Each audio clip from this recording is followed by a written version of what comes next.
Hello dear students, hope you all are doing well. Let's start today's lecture. In my last lecture, I taught you about the ways by which we can improve our body language, and you were advised that uh, we have to inculcate those habits from now. Like we cannot practice them overnight, so we have to bring them in our in our habit from now. Now we'll discuss one last topic of your chapter, that is called perspective in communication, and what are the obstacles, or what are the roadblocks in perspective, or what are the barriers of in perspective in communication. So let's first understand the meaning of perspective. But a perspective defines a person's views, ideas, or way of thinking.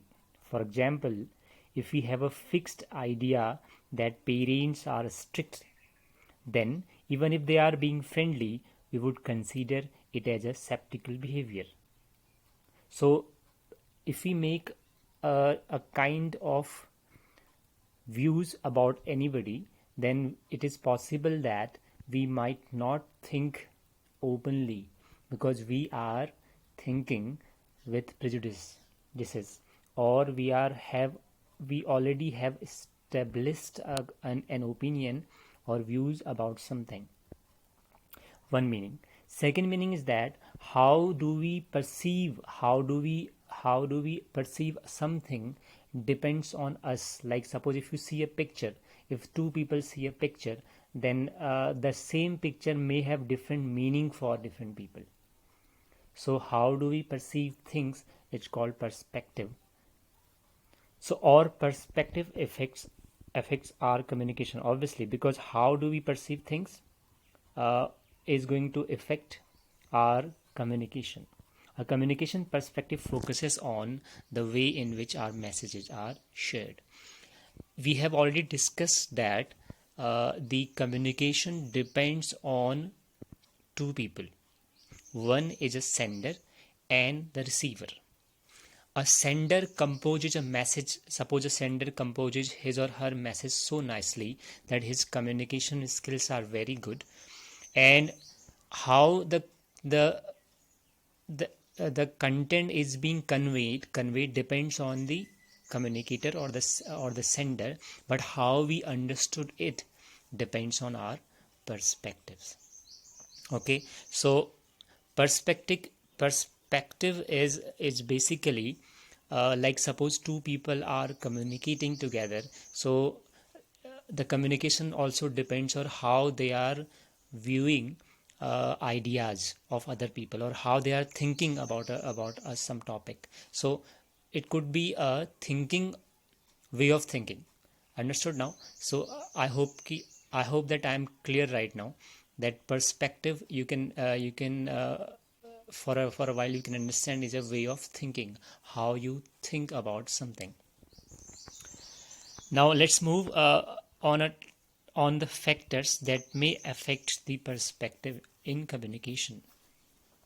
There are factors which affects the perspectives, or which affects how you understand something while communicating with somebody else.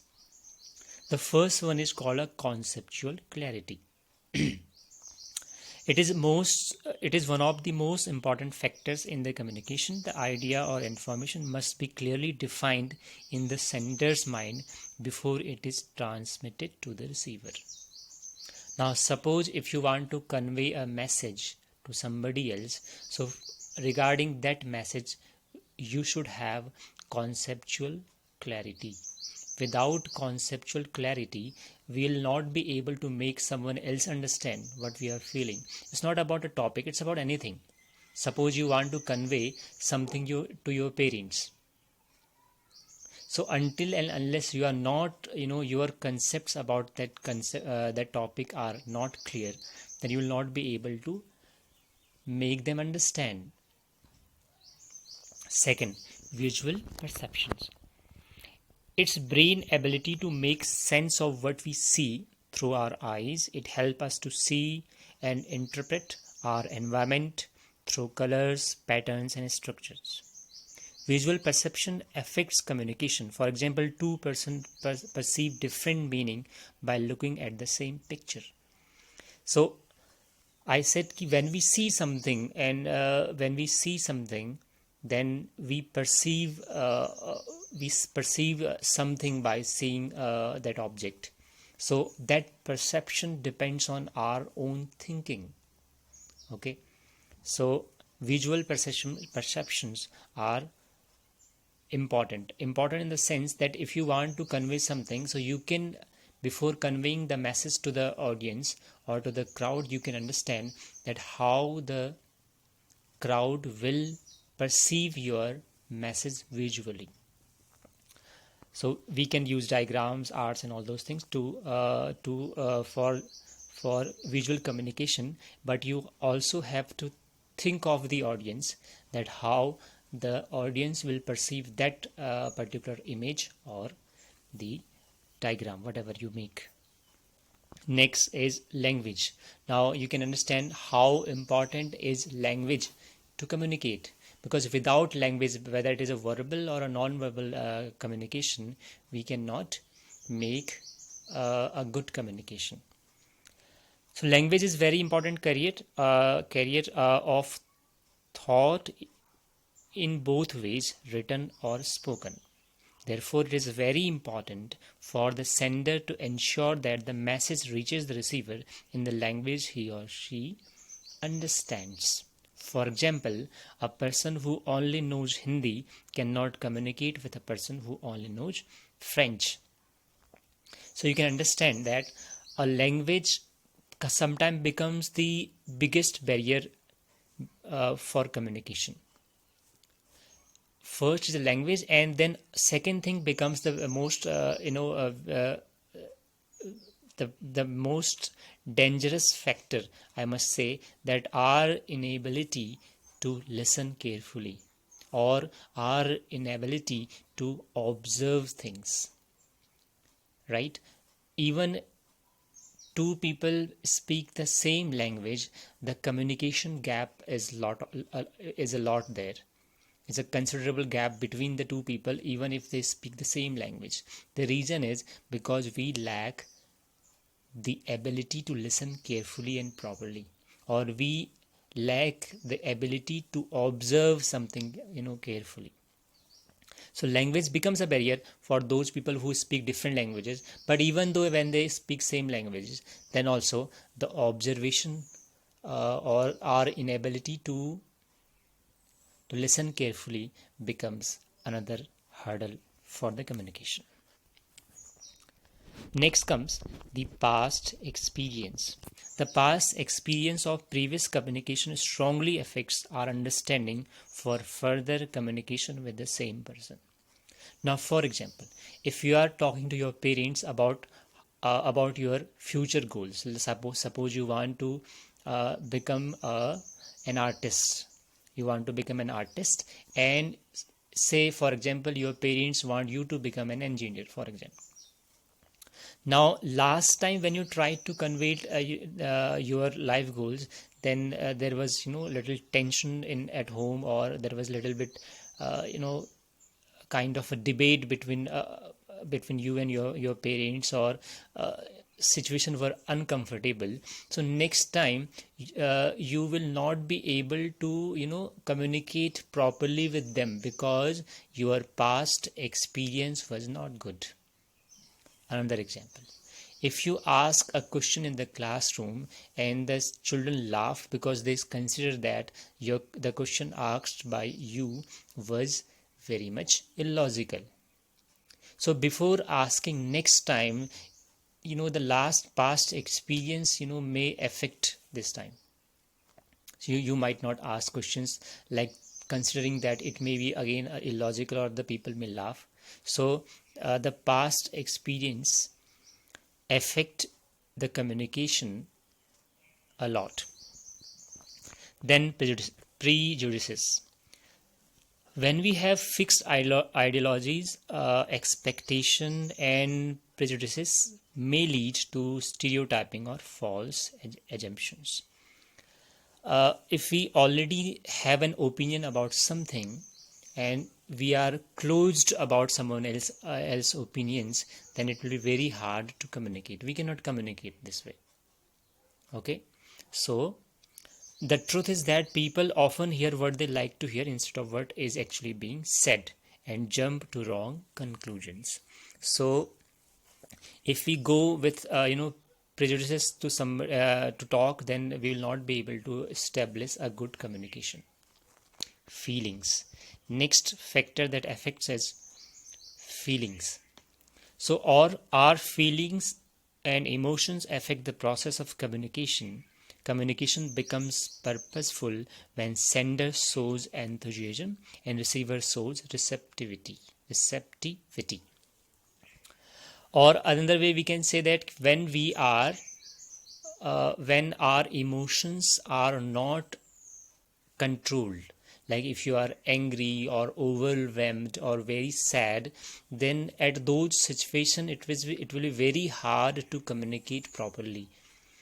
If we are frustrated, so we will not be able to communicate properly. And when the feelings of the sender and the receiver are composed, then they will only be able to communicate properly. So you must have you must have observed, like people, when you are very much angry, then they say calm down, calm down, we'll talk about it later on, like that. So emotions and feelings play a vital role when we communicate with somebody else. Next comes the environment. So environment basically is about the external environment when we communicate. The language we speak, the style of communication, time, place, climate, noise around the area, etc. So these are the external factors that affects the communication. Now suppose, for example, if you are talking to someone else and there's a lot of crowd around and you are not able to hear each other, and you are not able to focus what the person is saying to you, then it will be very hard to communicate. If you are talking to someone else over a phone and then there's a lot of network problems, and it will affect the communication. Next comes the channel. Now, we already know that there are different channels which we can use to communicate. For example, we can send emails, we can send SMS, we can send audios, we can send videos, we can talk to phone, and we can talk face to face. Like there are different modes of channel, the different mediums by which we can send our information. So it depends on the sender that what appropriate channel should be chosen to send a message. Now suppose something has to be conveyed through the phones, and the sender sends emails,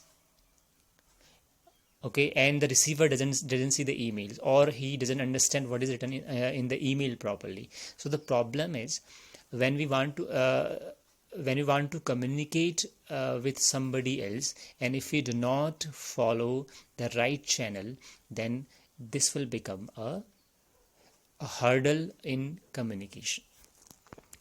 The last factor comes, it's called culture.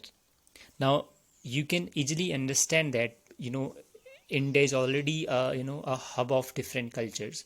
There are so many different cultures in it. So when two people from different cultures want to talk to one another, then there is somewhere the cultural differences may become the barriers in the communication. So we should understand before communicating that to which culture they belong, and what should we speak and what should not speak, because what is normal in our culture may be offensive in other culture. So we should keep these cultural differences in mind while communicating to someone else. So these all were the all over the barriers in communication, or you can assume that all the factors that can affect the perspective in communication. So this was the last topic of this chapter. Then we are going to start another chapter by tomorrow or in next lecture. And this will be the final PPT from which you can copy the notes in a small regular sized copy, both side rules. All right, so you don't have to buy a copy which has one side rule, one side rule. Buy a regular small copy with both side rules. Okay, thank you so much for listening and hope you are doing all well. See ya.